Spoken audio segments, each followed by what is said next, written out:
Kita akan mulai pelajaran kompendium ini. Terima kasih Pastor selalu menyempatkan untuk mengajar kami semua di sini. Untuk doa pembukaan, waktu dan tempat saya persilakan pada Pak Suryanto. Ya, makasih. Mari kita mulai doa pada malam hari ini. Dalam nama Bapa, Putra, Kudus. Amin. Amin. Allah Bapa yang Maha Kasih, kami bersyukur atas penyertaan-Mu dari pagi hari hingga sampai sore hari ini. Sebentar kami akan membahas mengenai kompendium. Mohon penyertaan-Mu dalam pembelajaran ini. Semoga dapat membagi berkat bagi sesama dalam kehidupan kita sehari-hari. Doa ini kami sampaikan melalui Tuhan kami Yesus Kristus, Juru Selamat kami. Amin. Amin. Bapa, Putra, Kudus. Amin. Amin. Oke, langsung aja ya Pastor ya. Baik. Soalnya udah pada nggak sabar ini. Saya buka dulu. Nah, sebelumnya kita sudah memperdalam tentang sakramen inisiasi, ya. Lalu terakhir kita membahas tentang sakramen penyembuhan. Sakramen penyembuhan. Lalu di bab 3 ini kita memperdalam sakramen untuk pelayanan persekutuan dan perutusan. Ya, jadi kita mengingat kategori-kategori sakramen, ada sakramen inisiasi, ya, baptis, ekaristi, terus apa lagi? Satu lagi? Ya, Krisma. Penguatan. Ya, Krisma. lalu sakramen penyembuhan, ya, yang sebelum ini, lalu sakramen untuk pelayanan persekutuan dan perutusan. Nah, di sini sakramen untuk pelayanan persekutuan dan perutusan, kita masuk ke kompendium nomor 321. Dua sakramen, penahbisan dan perkawinan, merupakan rahmat khusus untuk perutusan tertentu dalam gereja untuk melayani dan membangun umat Allah. Sakramen-sakramen ini memberikan sumbangan dengan cara yang khusus pada persekutuan gerejawi dan penyelamatan orang-orang lain. Jadi perlu disadari, ya, bahwa perkawinan itu adalah sakramen pelayanan persekutuan dan perutusan. Ini disejajarkan dengan sakramen penahbisan. Ya, jadi tingkatannya, kalau boleh dibilang tingkatan, itu setingkat, ya, karena sebagai sakramen perutusan di sini. Kompendium 321 bersumber dari Katekismus Gereja Katolik 1533 sampai 1535. Kita lihat 1533.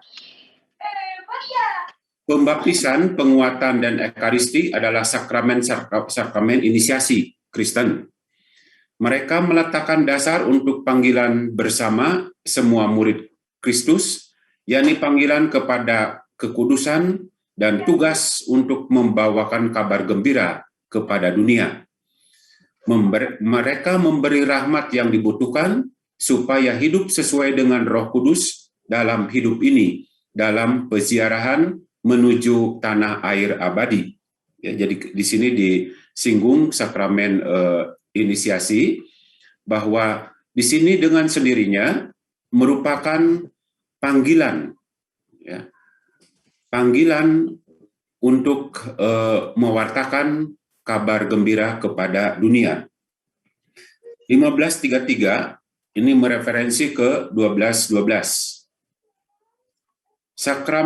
Sakramen inisiasi Kristen, pembaptisan, penguatan, dan ekaristi meletakkan dasar-dasar kehidupan Kristen.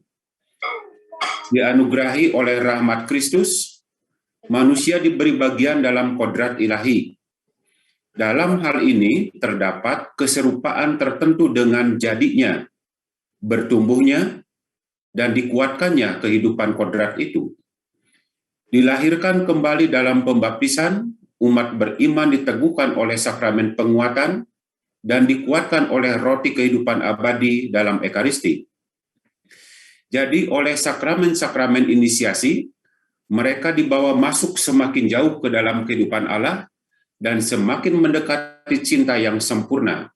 Ya, jadi ini kita diajak untuk kembali dulu ke sakramen inisiasi, ya, bahwa di sini kita sudah diberi dasar untuk semakin masuk ke kedalaman. Ya, nah ini kita ke 1534. Dua sakramen yang lain, tahbisan dan perkawinan, diarahkan kepada keselamatan orang lain. Oleh pelayanan kepada orang lain, mereka juga memberi sumbangan untuk keselamatan diri sendiri. Mereka memberikan satu perutusan khusus di dalam gereja dan berguna untuk pembangunan umat Allah. 1535. Dalam sakramen-sakramen ini, orang-orang yang oleh pembaptisan dan penguatan telah ditahbiskan dalam imamat bersama seluruh umat beriman, dapat menerima tabisan-tabisan khusus. Barang siapa menerima sakramen tahbisan, ditahbiskan untuk mengembangkan gereja, menggembalakan gereja dengan sabda dan rahmat Allah. Juga pasangan suami istri Kristen dikuatkan dan bagaikan ditabiskan, ya. Jadi di sini bagaikan ditabiskan untuk tugas kewajiban maupun martabat status hidup mereka dengan sakramen yang khas. Ya, dari sini penabisan dengan sakramen perkawinan ini, ya, mempunyai misi khusus untuk menghadirkan kabar gembira. 1535 mereferensi ke Katekismus nomor 784. Siapa yang oleh iman dan pembaptisan masuk ke dalam umat Allah, mendapat bagian dalam panggilan khusus umat ini, ialah panggilannya sebagai imam. Kristus Tuhan, imam agung yang dipilih dari antara manusia, menjadikan umat baru, kerajaan dan imam-imam bagi Allah dan Bapanya.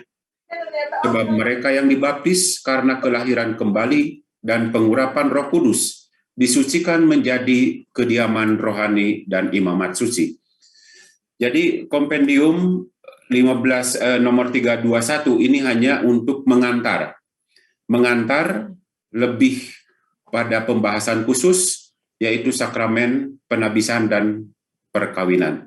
Ini baru pengantar di kompendium 321. Ya. Jika ada yang mau bertanya, silakan, atau kita mau lanjut karena itu sebagai baru pengantar sebenarnya.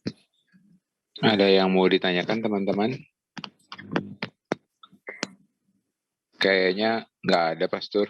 Nggak ada ya, jadi karena ini sebagai pengantar ya. Ya, saya akan lanjut ke yang lebih spesifik. Ya, terima kasih, Pastor. Ya.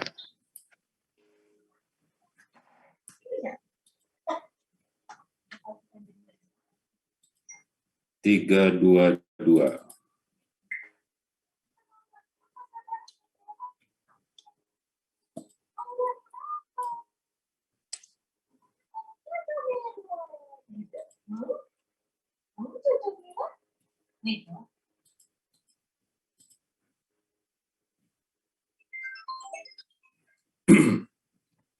Nah, kita mulai masuk ke sakramen penahbisan.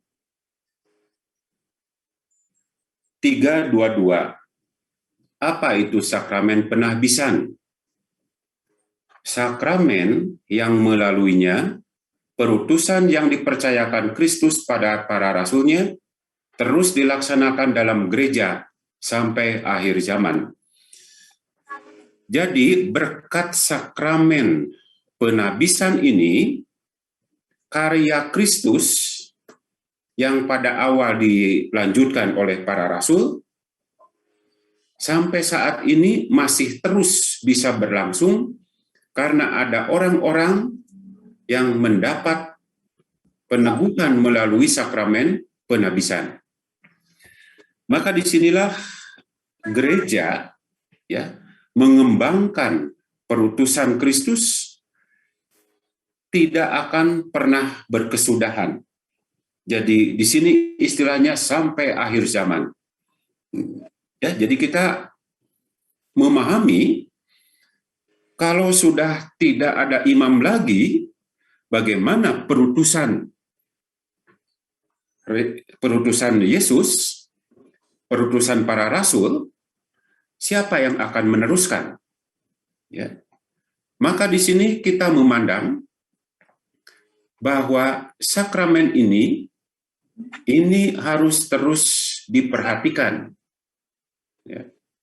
Terutama paroki-paroki harus mulai sadar bagaimana mencari anak-anak muda yang bersedia untuk menerima sakramen penabisan. Karena kita mengingat pentingnya perutusan ya yang dipercayakan Kristus ini harus terus berlangsung. Kompendium 322 bersumber dari Katekismus Gereja Katolik nomor 1536. Tabisan adalah sakramen yang olehnya perutusan yang dipercayakan Kristus kepada rasul-rasulnya dilanjutkan di dalam gereja sampai akhir zaman. Dengan demikian ia adalah sakramen pelayanan apostolik. Ia mencakup 3 tahap, episkopat, presbiterat, dan diakonat. Mengenai terbentuknya dan perutusan jabatan apostolik, lihat bagian 1 ya. Di sini kita hanya akan berbicara tentang sakramen dengan tugas ini dilanjutkan. Ya, jadi ini kita menggarisbawahi sungguh bagaimana melalui sakramen penabisan ini karya Kristus tetap bisa berlangsung. Katekismus 1536 mereferensi ke nomor 860. Dalam tugas para rasul ada satu bagian yang tidak dapat diserahkan. Tugas sebagai saksi-saksi terpilih, kebangkitan Tuhan, dan dasar gereja. Tetapi di dalamnya juga terletak sekaligus satu tugas yang dapat diserahkan. Kristus menjanjikan kepada mereka bahwa ia akan tinggal bersama mereka sampai akhir zaman. Karena itu, perutusan ilahi yang dipercayakan Kristus kepada para rasul itu akan berlangsung sampai akhir zaman. Sebab Injil yang harus mereka wartakan bagi gereja merupakan asas seluruh kehidupan untuk selamanya.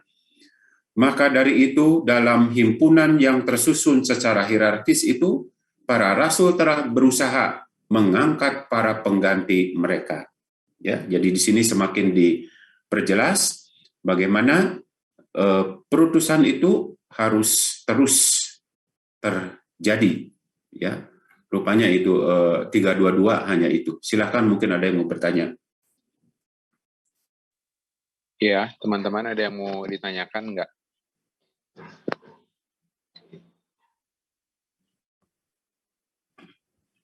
Saya nanya, Silakan, Pak Yakobus. maaf itu nggak bisa ditampilkan itu fotonya lagi error. Ini langsung aja nanya. Oh ya, silakan Pak Yakobus. Baik, Pastor tadi bisa dijelaskan lebih konkret gitu kalau bahasa yang familiar yang 3 tadi, episkopat, presbiterat, diakonat. Diakonat kan pelayanan, presbiterat pengembalaan, episkopat apakah wilayah. Nah itu bisa dijelaskan secara awam gitulah, kira-kira gitu Pastor. Ya, jadi di sini episkopal gitu ya, episkopat ini wilayah uskup gitu ya. Jadi ada tingkat uskup itu punya pelayanan, ya. Presbiteriat ini persekutuan para imam, persaudaraan para imam, gitu ya. Diakonat ini pelayanan. Nah, di sini bahwa gereja itu secara hierarkis hadir di gereja, hadir dalam susunan gereja, gitu ya, agar misi utama Yesus itu bisa tersampaikan.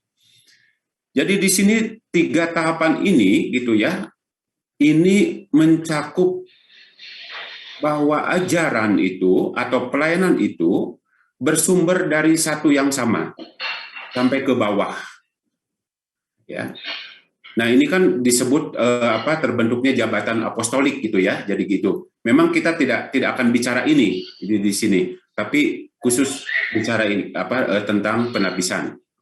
Tetapi di sini bahwa mengapa kita ada kelompok para uskup, ya, yang dipimpin oleh Bapak Paus sendiri, lalu para imam, lalu pelayanan, gitu ya. Karena betapa pentingnya makna terdalam dari perutusan Kristus supaya sama. Ya, kasarnya apa yang dikatakan oleh Vatikan itu A, itu sampai ke kita juga A. Ya. Nah, ini. Jadi ini betapa pentingnya bahwa kita punya disiplin yang kuat tentang sebuah ajaran. Seperti itu Pak Yakobus, ya. Jadi fungsinya, lebih ke fungsinya sebutan-sebutan itu. Iya. Jadi di dalamnya termasuk hierarki ya Pak? Ya, itu betul. Ada hierarki. Ya Pak. Ya Pastor, terima kasih. Ya. Jadi dengan demikian ajaran gereja itu akan terpelihara dengan baik, gitu ya. Ya. Jadi kalau ada penyelewengan apapun itu cepat ketahuan, cepat diperiksa, cepat dikoreksi, gitu ya, betul. Yang ya, disebut apostolik ini berarti ini ya meneruskan ajaran-ajaran yang ini secara hierarkis ini ya. Ya, betul, melalui itu. Baik, terima kasih. Baik, sama-sama.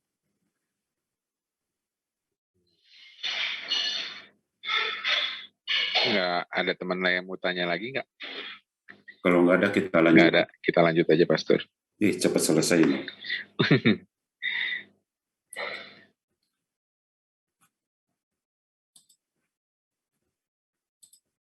Ke 323.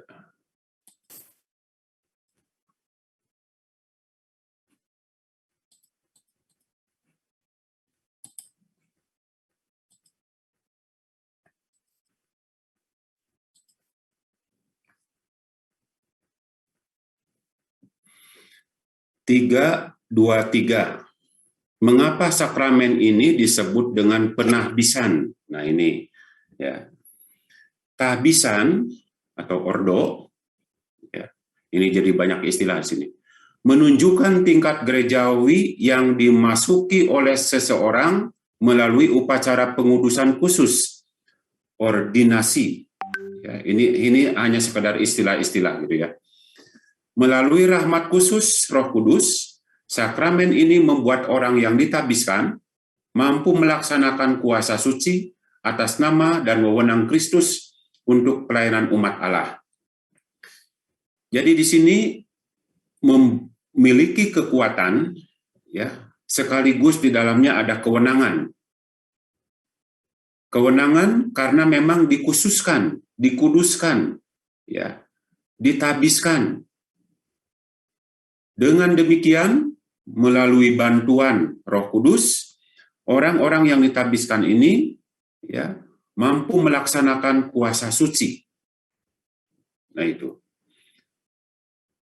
Kompendium 323 bersumber dari Katekismus 1537 sampai 1538. 1537. Dalam kebudayaan Roma klasik, kata ordo dipakai untuk lembaga-lembaga sipil, terutama lembaga pemerintahan, ordinatio, gitu ya. Jadi ini istilah-istilah sipil kepemerintahan di Roma klasik, ya. Ordinatio berarti penggabungan di dalam satu ordo. Di dalam gereja ada lembaga-lembaga yang berdasarkan kitab suci, oleh tradisi dinamakan sejak dahulu kala takeis. Ya. Jadi sekali lagi ini istilah-istilah saja. Dalam bahasa Yunani dan ordines, ya, dalam bahasa Latin. Jadi di sini ordo, ya, dalam bahasa Yunaninya itu takeis dan bahasa Latinnya ordines. Dengan demikian liturgi berbicara mengenai ordo episcoporum, ordo presbyterium terrorium, dan ordo diaconorum itu ya. Nah ini, jadi ada liturginya, ya, penabisan uskup, penabisan presbyteriat imam, lalu penabisan diakon. Ini ada liturgi tersendiri. Juga kelompok-kelompok lain disebut ordo, seperti para katekumen, para perawan, para suami istri, dan para janda. Jadi di sini juga kelompok-kelompok orang yang sedang dipersiapkan gitu ya untuk katekumen, dan juga para perawan dalam arti di sini orang-orang yang selibat, ya, ada yang jadi suster ataupun yang jadi ordo ketiga, lalu para suami istri dan para janda. Ini disebut ordo juga, ya, karena memang dikhususkan seperti itu. Ya, jadi ini lebih ke sejarah, ya. 1537 mereferensi ke 923 dan 1631. 923. Ada kelompok perawan yang menyatakan cita-cita suci untuk mengikuti Kristus secara lebih dekat, ditabiskan oleh uskup diosesan dengan upacara liturgi yang sudah disahkan. Secara mistik dipersunting dengan Kristus Putra Allah, serta dibaktikan sebagai bagi pelayanan gereja. Ya. Jadi istilah ditabiskan di sini tidak hanya untuk penabisan presbyterorum, ya, presbyterat untuk imam saja, tetapi istilah, ya, sekali lagi istilah ditabiskan ini juga untuk orang-orang yang katakanlah di sini, ya, disahkan atau dengan kata lain mengikrarkan kaul kalau untuk orang biarawan, ya, atau biarawati. Nah itu. Oleh ritus penabisan perawan yang meriah ini, perawan ini menjadi pribadi yang ditabiskan kepada Allah, suatu tanda yang menunjukkan cinta gereja kepada Kristus, dan suatu lambang tentang mempelai surgawi pada akhir zaman dan kehidupan yang akan datang. Ya, jadi ini istilah-istilah tabisan juga mencakup istilah umum, ya, tapi ini berbeda dengan sakramen tabisan, ya. Nah itu 1631. Karena alasan ini, gereja biasanya menuntut dari umat berimannya bahwa mereka mengikat perkawinan dalam bentuk gereja. Untuk ketentuan ini terdapat beberapa alasan. Perkawinan sakramental adalah satu kegiatan liturgi, karena itu pantas bahwa ia dirayakan dalam liturgi resmi gereja. Perkawinan mengantar masuk ke dalam suatu status gereja, ia menciptakan hak dan kewajiban antara suami istri dan terhadap anak-anak di dalam gereja. Karena perkawinan adalah status hidup di dalam gereja, harus ada kepastian mengenai peresmian perkawinan. Karena itu kehadiran para saksi sungguh mutlak perlu. Ya, ini karena tadi sudah disebut bahwa penabisan dengan perkawinan ini boleh dikatakan sama kedudukannya sebagai sakramen perutusan. Maka di sini disinggung, ya, didekatkan dengan sakramen tabisan ini. Sifat publik dari kesepakatan melindungi perkataan ya yang pernah diberikan dan membantu agar setia kepadanya. Jadi tadi disebut bahwa yang sakramen perkawinan itu bagaikan ditabiskan. Ya. Nah, letaknya, ritualnya itu adalah pada saat janji perkawinan. Ada bobot yang sama ya ketika imam ditabiskan. Itu. Jadi kita semakin menyadari, jadi Anda yang hidup berkeluarga, ini kita sadar bahwa perkawinan adalah sakramen perutusan. 1538 ya. Penggabungan ke dalam salah satu golongan gereja ini terjadi dalam satu ritus yang dinamakan ordinatio. Satu tindakan liturgis dan religius yang dapat merupakan satu tahbisan, satu pemberkatan, dan atau satu sakramen. Sekarang ini kata ordinatio dikhususkan untuk tindakan sakramental yang menggabungkan seseorang ke dalam golongan para uskup, imam, dan diakon. Ya.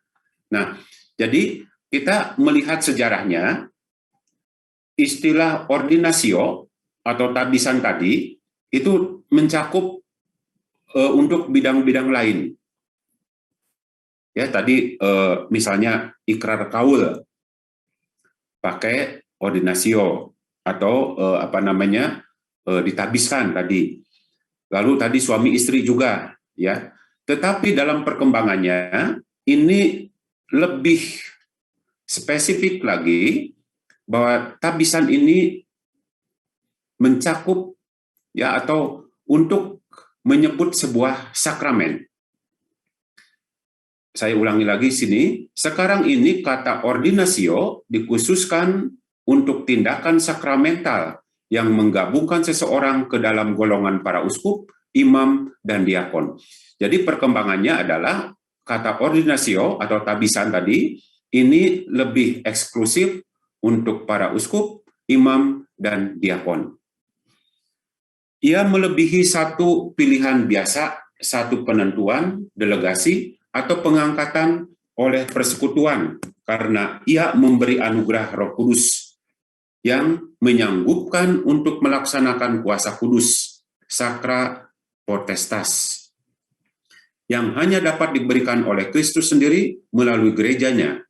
Ordinatio dinamakan juga tabisan, konsekrasio, karena ia terdiri dari pemilihan dan pengangkatan yang dilakukan Kristus sendiri demi pelayanan dalam gereja. Peletakan tangan oleh uskup dan doa tabisan merupakan tanda-tanda yang kelihatan dari konsekrasi ini, ya, pengudusan. Nah itu. 1538 mereferensi ke 875 dan 699. 875. Tetapi bagaimana mereka dapat berseru kepadanya jika mereka tidak percaya kepada Dia? Bagaimana mereka dapat percaya kepada Dia jika mereka tidak mendengar tentang Dia? Bagaimana mereka mendengar tentang Dia jika tidak ada yang memberitakannya? Ya, jadi ini sedang bicara betapa pentingnya ada orang yang memberitakannya. Dan bagaimana mereka dapat memberitakannya jika mereka tidak diutus? Butuh orang yang memberitakan, tetapi orang yang memberitakan ini adalah orang khusus yang diutus. Tidak ada siapapun, individu atau kelompok yang dapat mewartakan Injil kepada dirinya sendiri. Jadi, iman timbul dari pendengaran dan pendengaran oleh firman Kristus. Tidak ada seorang pun dapat memberi kepada diri sendiri tugas dan perutusan untuk mewartakan Injil. Orang yang diutus Tuhan tidak berbicara dan bertindak atas wewenangnya sendiri, tetapi berkat wewenang Kristus. Ia berbicara kepada umat bukan sebagai salah seorang anggota, melainkan atas nama Kristus. Tidak ada seorang pun dapat memberi rahmat kepada diri sendiri, rahmat harus dikaruniakan dan ditawarkan. Semuanya itu mengandaikan adanya pelayanan rahmat yang diberi kuasa oleh Kristus. Dari Dia mereka menerima perutusan dan wewenang untuk bertindak dalam nama Kristus, kepala in persona Christi Capitis. Jabatan ini di mana orang-orang yang diutus Kristus karena rahmat Allah melakukan dan memberi apa yang mereka tidak dapat lakukan dan berikan dari dirinya sendiri. Oleh tradisi gereja dinamakan sakramen. Jabatan pelayanan di dalam gereja diterima oleh suatu sakramen khusus. Ya. Jadi sekali lagi ini menggambarkan mengapa penting ya ada hierarki. Tadi kita sudah bicara bagaimana perutusan Kristus itu bisa sampai. Dan ada prinsip-prinsip dari terutama surat Rasul Paulus kepada Roma ke Roma di sini bahwa untuk menjadi seorang pewarta dalam hal ini adalah imam, ini memang harus dikhususkan.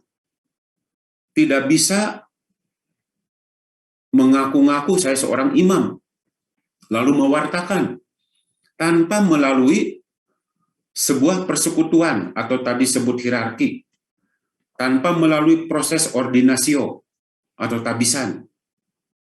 Ya. Karena tidak bisa begitu saja, tetapi harus dipilih orang-orang yang memang dikhususkan. Nah, dengan demikian kita semakin mengerti mengapa ajaran itu harus tetap dijaga, karena di sini agar misi Kristus itu sendiri bisa sampai kepada umat. 699, ini terakhir. Yesus menyembuhkan orang sakit dan memberkati anak-anak kecil dengan meletakkan tangan ke atas mereka. Atas namanya para rasul melakukan yang sama. Melalui peletakan tangan para rasul, Roh Kudus diberikan. Surat kepada umat Ibrani memasukkan peletakan tangan dalam unsur-unsur pokok ajarannya. Dalam aplikasi sakramentalnya, gereja mempertahankan tanda pencurahan Roh Kudus ini yang mampu mengerjakan segala sesuatu. Jadi epiklesis itu seperti ini ya. Nah, jadi kalau sedang konsekrasi, imam itu nanti akan menumpahkan begini, lalu membuat tanda salib. Ya. Jadi begitupun uskup ketika menabiskan imam itu akan meletakkan tangan seperti ini. Ya. Jadi ini menjadi simbol utama bagaimana ya Roh Kudus itu dicurahkan. Dan orang yang bisa begini itu orang-orang yang ditabiskan. Ya, jadi tidak bisa sembarangan. Ya, apalagi kalau membuat berkat seperti ini. Dengan demikian sekali lagi bahwa kita tetap menjaga kemurnian ajaran Kristus sendiri.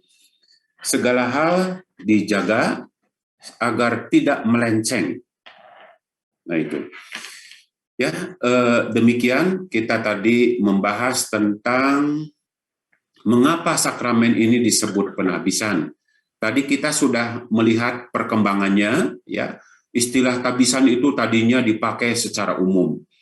Tetapi kemudian mengerucut pada sebuah pengertian tentang sakramen penabisan atau menjadi istilah khusus untuk orang-orang yang ditabiskan, yaitu uskup, imam, dan diakon. Demikian. Iya. Terima kasih, Pastor. Teman-teman, ada yang mau ditanyakan nggak? Ini bahasannya bakal menarik ini. Kalau nggak saya nanya dulu, Pastor. Silakan. Kalau suster itu ditabiskan juga nggak, Pastor? Tadi dalam arti yang sejarah gitu ya. Iya. Mungkin saya akan mengatakan kalau sekarang itu pengikraran kaul. Oh. Ya. Tetapi pada awalnya itu juga bisa disebut ditabiskan. Oh, Karena mereka itu hidupnya dibaktikan untuk pelayanan gereja. Nah, jadi istilahnya ke sana. Kalau sekarang itu ikrar kaul ya, kaul ya. seperti Jadi itu. kalau kemarin ini pernah ada yang dari OSC juga ada yang kaul apa ya? Mengulang kaul atau kaul apa ya? Ya, pembaruan lah. Pembaruan kaul. Itu jadi harus beberapa kali, Pastor? Jadi ada tingkatannya sebelum sampai ke kaul kekal, ya. Kaul kekal ini disebut juga kaul terakhir atau kaul puncaknya segala macam, karena itu secara penuh orang bertekad membaktikan diri untuk dibaktikan kepada gereja atau dalam hal ini ordo, gitu ya. Nah, jadi awal-awalnya itu bisa disebut tabisan juga pada awal sejarahnya, gitu ya.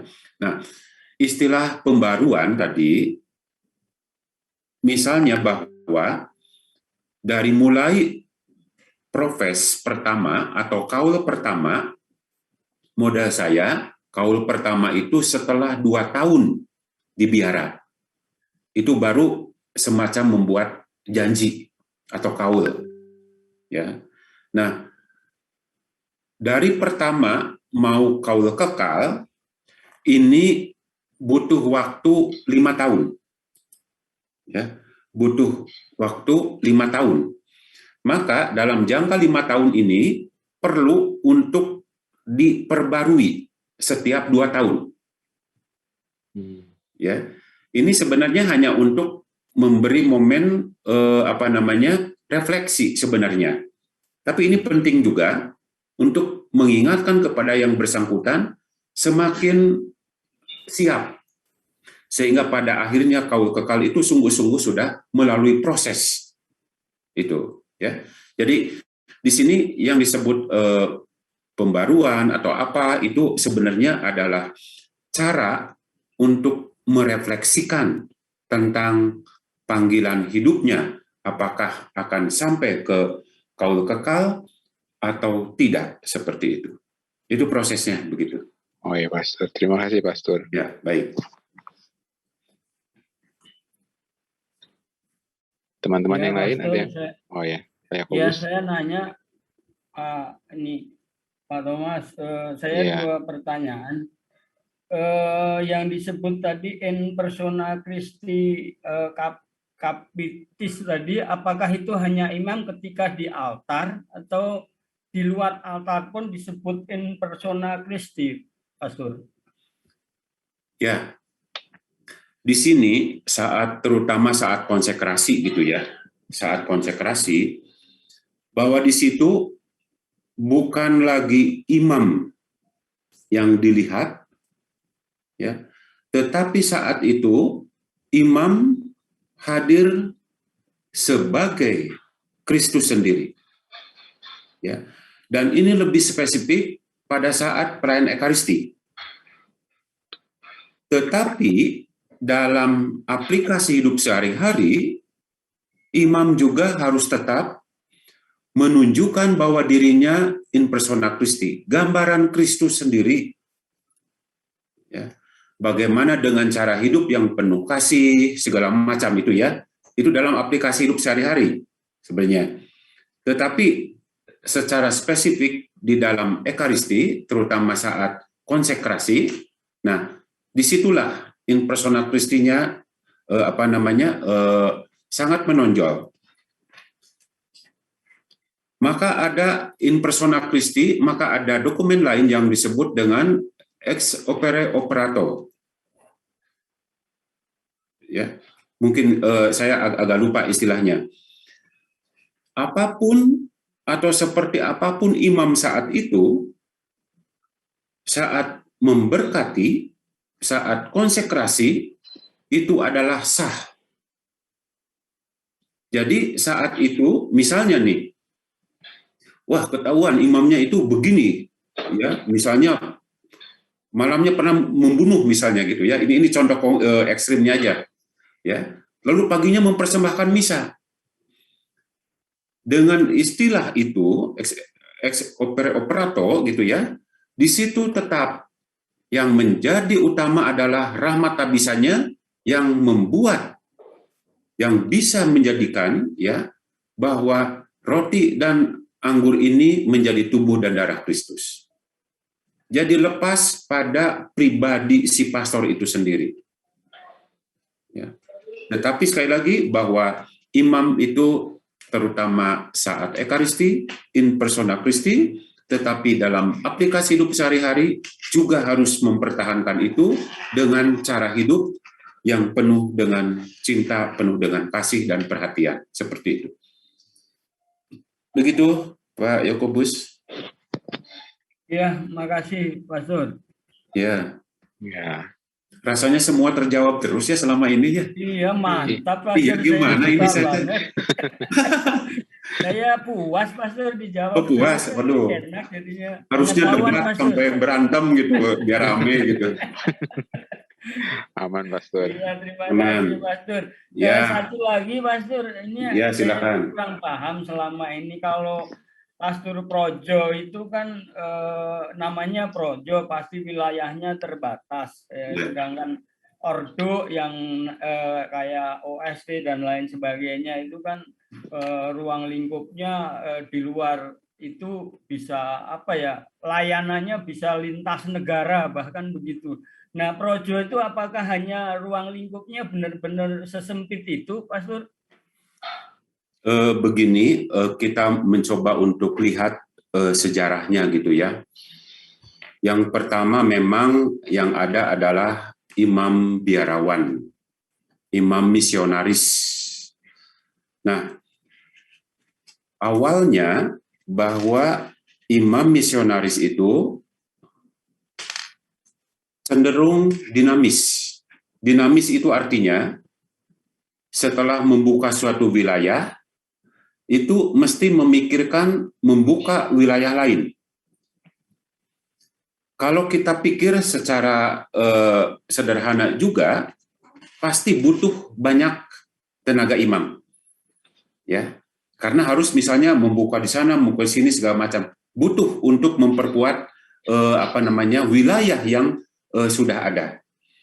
Maka disitulah karena ada kebutuhan tenaga imam untuk melaksanakan sakramen-sakramen, maka dibentuklah apa yang disebut dengan imam diosesan.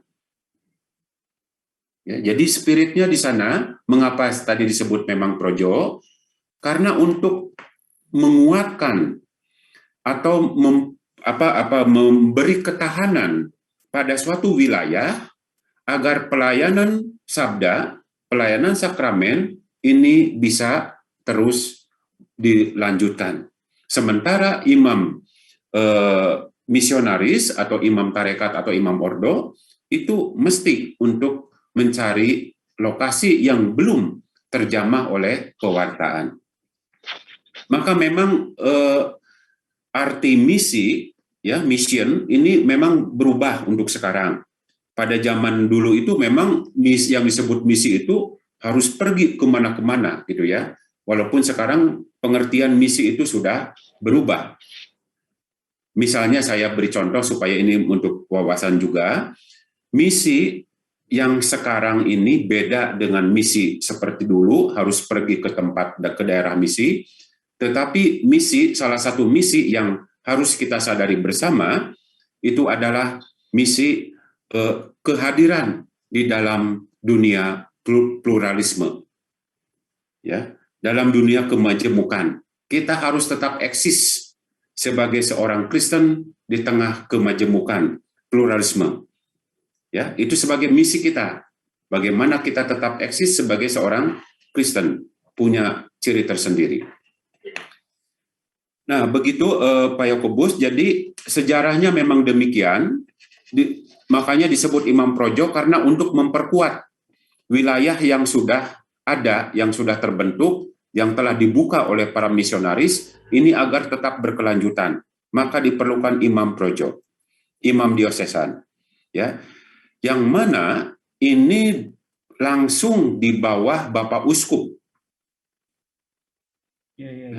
langsung di bawah sebuah keuskupan wilayah kerjanya, katakanlah. Tetapi untuk zaman sekarang, imam projo pun ada yang katakanlah dalam tanda petik seperti bermisi. Misalnya dari Bandung ini, Fermentum, ya, ada yang berkarya di Kalimantan, ada yang berkarya di Papua juga, seperti itu. Ini sangat bergantung kepada kebijakan Bapak Uskup sendiri. Karena Bapak Uskup otomatis menjadi katakanlah yang punya wewenang atas wilayah diosesan ini. Begitu Pak Yakobus. Ya, berarti projo nggak ada istilah provinsial ya, Pastor? Tidak ada, langsung ke Bapak Uskup saja. Baik, terima kasih. Ya. Ya, terima kasih Pastor, terima kasih Pak Yakobus. Yang lain ini jelas semua kayaknya ya. Saya mau nanya. Oh ya, silakan. Silakan. Ada Pak Yuswan. Pastor tadi disebutkan kelompok ordo itu ada perawan, imam, suami istri, dan janda. Yang saya tanyakan kenapa janda? Kok duda nggak ada gitu? Ya, di sini ada para janda yang memang akhirnya membaktikan hidup untuk pelayanan. Ya, tadi disebut ordo ya, karena memang istilahnya menjadi orang yang dikhususkan, ya, dikhususkan untuk hidupnya untuk dibaktikan kepada gereja untuk mewartakan kabar gembira Kristus.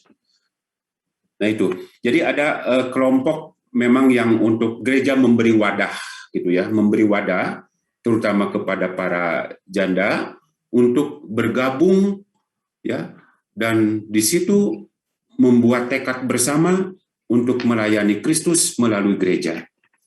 Seperti itu, Bu Reni. Ya. Terima kasih, Pastor. Sama-sama. Oke. Wiwit, ada yang mau ditanyain? Biasanya Wiwit suka mau nanya. Udah diwakili Bu Riani gantian. Oh iya. Iya. Nanti 2 minggu lagi minta siapa Mbak Wiwit untuk gantian. Iya. Oh iya, silakan Pak Setiawan. Oh iya. Malam, ya.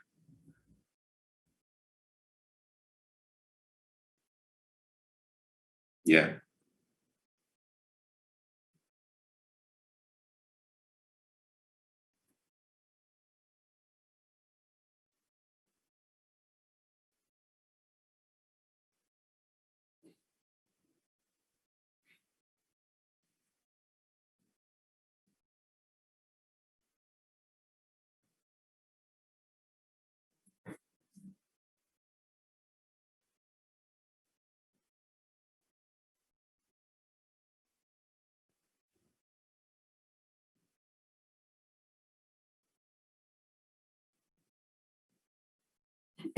Ya. Baik. Terima kasih. Yang disebut ordo ketiga itu adalah orang-orang awam yang hendak juga intinya membaktikan hidup untuk pelayanan kepada Kristus, ya, melayani Kristus sendiri melalui gereja. Cara hidup ordo ketiga, ya, tentunya memang secara kasat mata itu berbeda dengan yang para biarawati yang tinggal di biara. Otomatis sangat berbeda, tetapi ada tahapan-tahapan yang mereka ikuti, misalnya mengikrarkan ketiga kaul. Ya. Ini sebagai bentuk bagaimana intinya mereka itu terikat, walaupun sebagai awam, tetapi punya keterikatan tertentu keterikatan ini kan sebenarnya hanya untuk sama-sama berpegang pada misi yang sama, supaya tidak melenceng sana-sini. Ya.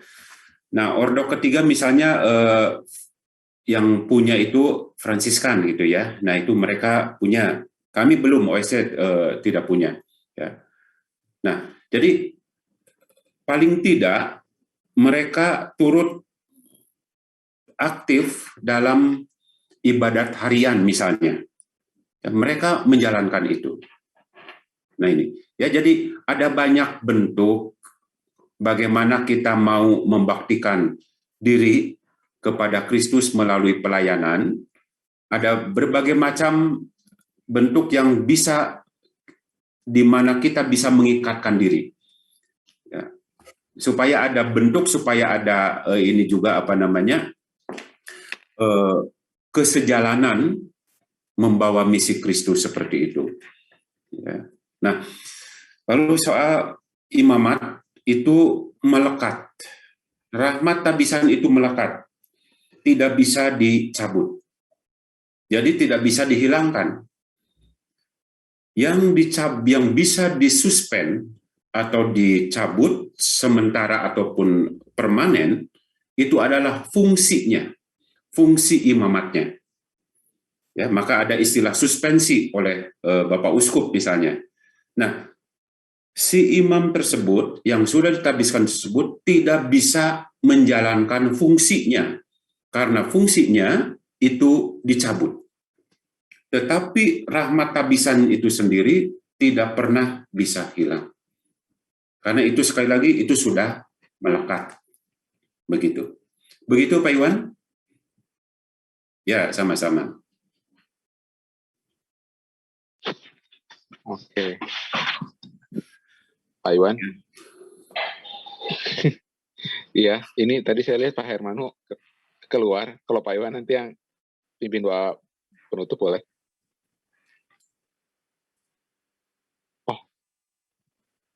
Masih ada, Mas. Pak Hermanu masih ada nggak? Tadi nggak ada soalnya. Ada. Ada. Oke. Ada. Tadi left. Oke. Sorry. Tadi udah panik soalnya. Connecting tadi. Oke. Siap. Kalau nggak ada pertanyaan lagi.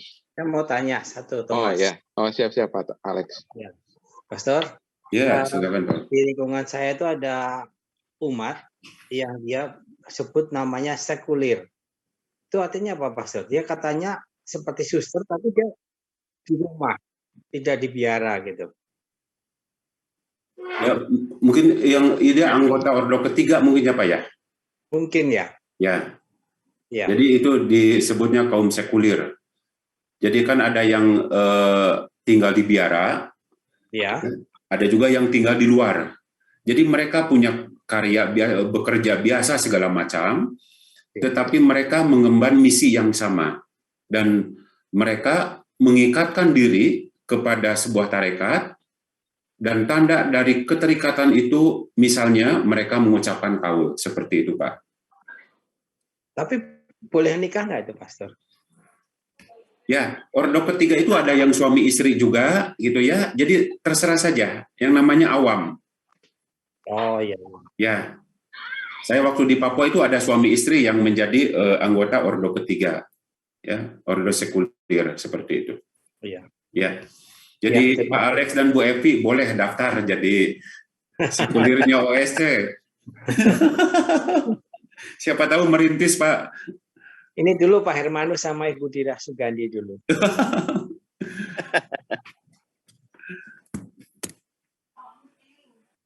Pastor tanya pertanyaan ringan ini, Pastor, boleh ya? Pastor. Yang ringan boleh. Ini apa kalau Uskup itu ditabiskan oleh persyaratan apa, Pastor? Atau berapa uskup seluruh Indonesia atau bagaimana, Pastor? Karena uskup sendiri kan menabiskan imam-imam, sementara uskup sendiri ditabiskan oleh berapa uskup yang lain gitu, Pastor. Ya, dari misalnya kita itu punya kardinal ya. Ada Bapak Kardinal, juga ada nunsius di Indonesia itu ya. Nah, mereka yang punya keterikatan khusus dengan Vatikan, artinya punya jabatan tersendiri khusus itu mereka yang punya hak untuk menabiskan. Itu yang utamanya. Ya. Lalu para uskup yang lain itu sama dengan peran saat ada tabisan imam. Para imam juga kan sama-sama membuat tangannya seperti epiklesis seperti ini, menempelkan tangan. Ya. Tetapi sekali lagi harus ada jabatan tertentu yang punya wewenang, punya kekuasaan untuk menabiskan. Seperti itu. Seperti itu Pak Yakobus. Ya, baik. Memang terima kasih. Pertanyaan ringan. Tahu harus baik. Ditunjuk dari Vatikan ya, Pastor ya. Ya, jadi di tiap negara itu ada seorang yang punya delegasi khusus dari Vatikan. Baik. Terima kasih, Pastor. Cukup, Pastor. Terima kasih, Pastor. Ya. Kayaknya udah waktunya juga sekarang ya. Ya.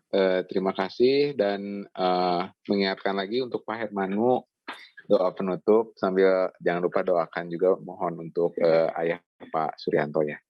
Ya.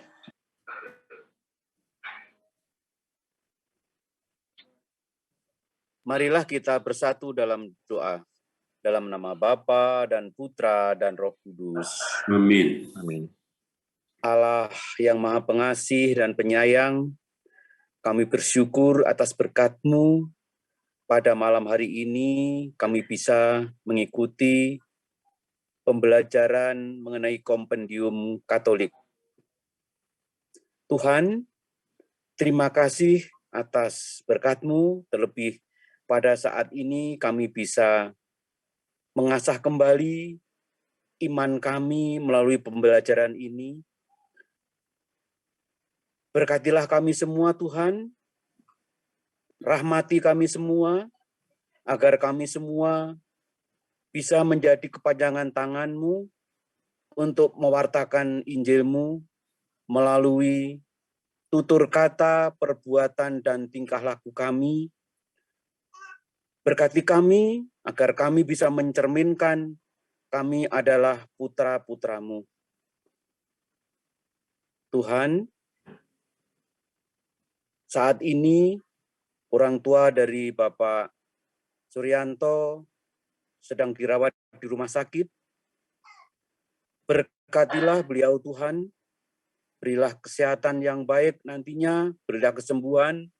Berkati juga putra-putrinya yang melayaninya. Sehingga semuanya akan berjalan dan Engkau berkati dengan sebaik-baiknya. Sebentar lagi kami akan menutup pembelajaran ini Tuhan, dan akan meneruskan atau istirahat malam. Berkati kami semua, kami mohon berkat-Mu melalui pastor kami, Pastor Yohanes Sumarti. Tuhan bersamamu dan bersama roh.